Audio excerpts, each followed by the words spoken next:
Sharti ya pili ya mke anayepewa talaka, an takuna tahiratan min alhaidhi wan nifas, yatakikana awe ametahirika na hedhi na nifasi. Hedhi ni damu ambayo anaipata mwanamke kila mwezi, na nifasi ni damu ambayo inamtoka mwanamke baada ya kuzaa. Mwanamke akiwa katika hali hizi, akiwa yuko katika mzunguko wake wa mwezi, akiwa yuko katika damu ya uzazi nifasi, hairuhusiwi kumpa talaka, na hata ukiitoa talaka hiyo itakuwa si sahihi, haitatuka. Na jambo hili ni jambo ambalo Waislamu wengi wameghafilika. Ni wachache wanaojua kwamba kuna sharti hili, kwamba talaka haitolewi mwanamke akiwa ana damu hizi mbili, ya hedhi na nifasi.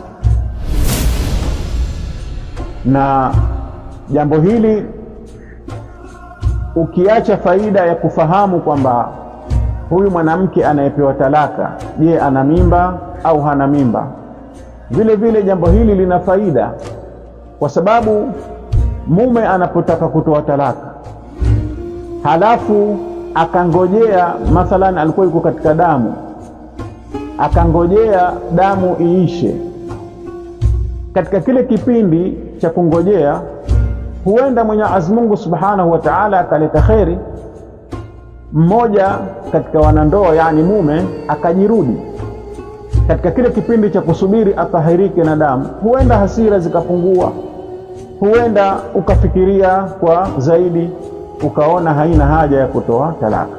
Kwa hiyo jambo hili la kusubiri mwanamke anapokuwa katika damu lina faida, kwanza ya kufahamu hali yake ya ujauzito, lakini vile vile lina faida, huenda mwanamume akabadilisha fikra yake ya kutoa talaka katika kile kipindi chake cha kumsubiri mwanamke atahiriki.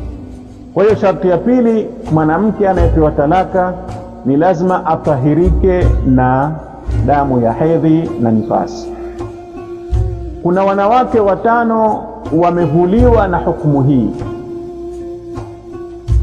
wameepushwa na hukumu hii, kwa maana kwamba kuna wanawake namna 5 mwanamume anaweza kuwapa talaka katika wakati wowote, hata akiwa katika hedhi.